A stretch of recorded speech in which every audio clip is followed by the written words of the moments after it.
Sir ಏನ್ರಿ ಇದೆ digital signature certificate ಅಂತಂದ್ರ ಇನ್ಫಾರ್ಮೇಶನ್ ಟೆಕ್ನಾಲಜಿ ಆಕ್ಟ್ 2000 ಇಂಡಿಯಾದಾಗ ಬಂದ ಮೇಲೆ ಅವ್ರು ಏನ್ ಮಾಡಿದ್ರು, apart from land registration documents, right, land registration ನೀವಾಗೆ ಖುದ್ದೋಬೇಕಾ ಸಬ್ ರಿಜಿಸ್ಟ್ರಾರಿಗೆ, ಅದನ್ನ ಒಂದು ಬಿಟ್ಟ ಆಮೇಲೆ ನೆಗೋಷಿಯಬಲ್ ಇನ್ಸ್ಟ್ರೂಮೆಂಟ್ ಆಕ್ಟ್ ಅಂದ್ರೆ ಏನ, ಚೆಕ್, ಡಿ RTGS ಫಾರ್ಮ್ಸ್, ಇವು ಎರಡನ್ನೂ ಬಾಜುಕಿಟ್ಟ ಬಾಕಿ ಎಲ್ಲಾದ್ರ ಮೇಲೂ ನಾವು ಡಿಜಿಟಲ್ ಸಿಗ್ನೇಚರ್ಲೆ ಸೈನ್ ಮಾಡಿದ್ರೆ it is a valid document ಅಂತ ಹೇಳಿ ಕಾನೂನು ಆತ.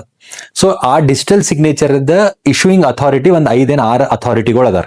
Tata TCS is also one of the authority where sir ಇದು ಡಿಜಿಟಲ್ ಸಿಗ್ನೇಚರ್ ಅಥೆಂಟಿಕ್ ಹೆಂಗ್ ಆಕೈತ್ರಿ ಅಂದ್ರೆ, ವಾಟ್ ಈಸ್ ಡಿಜಿಟಲ್ ಸಿಗ್ನೇಚರ್?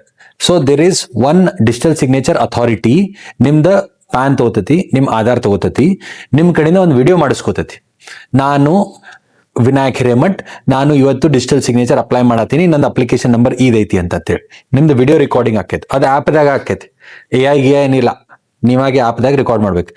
ನಿಮ್ ಪ್ಯಾನ್ ಮತ್ತು ಆಧಾರ್ ಲಿಂಕ್ ಇದ್ದಿದ್ದ ಮೊಬೈಲ್ ನಂಬರಿಗೆ OTP ಬರ್ತೈತಿ. ಇವೆಲ್ಲ 3 data, PAN data, Aadhaar data, video, ಇವು 3 ತಗೊಂಡ they will make a digital certificate. ಆ ಸರ್ಟಿಫಿಕೇಟ್ ಏನೈತಿ ಡೌನ್ಲೋಡ್ ಮಾಡಿ ಒಂದು USB ಟೋಕನ್ ಹಾಕೊಡ್ತಾರ. ಹಿಂಗಿರ್ತದ ಅದು ಟೋಕನ್, ರೈಟ್? ಈ USB ಟೋಕನ್ದಾಗ ಏನ್ ಹಾಕೊಡ್ತಾರ, this is called a digital signature. ಇದು ಡಿಜಿಟಲ್ ಸಿಗ್ನೇಚರ್ ಜೊತೆ ನೀವು ಡಾಕ್ಯುಮೆಂಟ್ ಸೈನ್ ಮಾಡ್ಬೋದು, ರೈಟ್? ಫಸ್ಟ್ ಅಂಡ್ ಫಾರ್ಮೋಸ್ಟ್ ಎಲ್ಲರೂ ಫಸ್ಟ್ ಟೈಮ್ ಡಿಜಿಟಲ್ ಸಿಗ್ನೇಚರ್ ಎದಕ್ ಮಾಡಿಸ್ತಾರ ಅಂತಂದ್ರ, ಡೈರೆಕ್ಟರ್ ಆಗಾಕ ಅಥವಾ LLP ದಾಗ ಪಾರ್ಟ್ನರ್ ಆಗಾಕ ಡಿಜಿಟಲ್ ಸಿಗ್ನೇಚರ್ ಬೇಕಾಕೈತಿ, ಅಲ್ಲಿ ಮ್ಯಾಂಡೇಟ್ರಿ. ಎದಕ್ಕಂತಂದ್ರೆ ನಾನು ನಿಮ್ಗೆ ಏನ್ ಹೇಳಿದೆ, ಫಾರ್ LLP ಆಮೇಲೆ MCA ಅಂದ್ರ company registration is completely online, right? So because it is completely online, ನಿಮ್ನ ಐಡೆಂಟಿಫೈ ಮಾಡ್ಬೇಕಲ್ಲ ಯಾರು ಸೈನ್ ಮಾಡೋ ಮನುಷ್ಯ ಅವನ ಅದಾನೋ ಇಲ್ಲೋ ಅಂತೇಳಿ. ಸಬ್ ರಿಜಿಸ್ಟರ್ದ ಏನಾಕೈತಿ, ನೀವು ಹೋಗ್ತೀರಿ, ನಿಮ್ ಥಂಬ್ ಕೊಡ್ತೀರಿ, ಆಮೇಲೆ ನಿಮ್ ಆಧಾರ್ ತಗೋತಾರ, ನಿಮ್ ಪ್ಯಾನ್ ತಗೋತಾರ, ನಿಮ್ನ ಪ್ಯಾನ್ ಮತ್ತು ಆಧಾರ್ದಾಗ ಮುಖ ನೋಡ್ತಾನ ಸಬ್ ರಿಜಿಸ್ಟರ್ ನೀವು ಸೈನ್ ಮಾಡೋಕ್ಕಿಂತ ಮುಂಚೆ.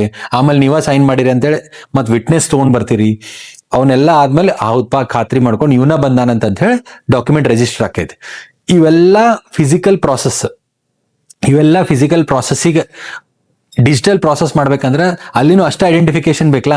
ಇಡೀ ಡಿಜಿಟಲ್ ಸಿಗ್ನೇಚರ್ ಮಾಡೋ ಮುಂದೆ ಅವನಾಗೆ ಖುದ್ ತಂದ ವಿಡಿಯೋ, ತಂದ ಆಧಾರ, ತಂದ ಪ್ಯಾನ್ ಕೊಟ್ಟನೆ ಡಿಜಿಟಲ್ ಸಿಗ್ನೇಚರ್ ಮಾಡ್ಯಾನ ಅನ್ನೋದು ಖಾತ್ರಿ ಮಾಡಕ್ಕೆ ಒಂದು ಥರ್ಡ್ ಪಾರ್ಟಿ ಏಜೆನ್ಸಿ ಕೊಟ್ಟಾರ. ಅವರು ನಿಮ್ದೆಲ್ಲ ಡಾಕ್ಯುಮೆಂಟ್ಸ್ ಎಲ್ಲ ತಗೊಂಡ ನಿಮ್ದೆಲ್ಲ ಇವೆಲ್ಲ ಆನ್ಲೈನ್ ಹಾಕವ್, ಎಲ್ಲೂ ಹೋಗೋದ್ ಬೇಕಾಗಿಲ್ಲ, ಇಲ್ಲೇ ಕುಂತ ನೀವು ಡಿಜಿಟಲ್ ಸಿಗ್ನೇಚರ್ ಮಾಡ್ಕೋಬಹುದು.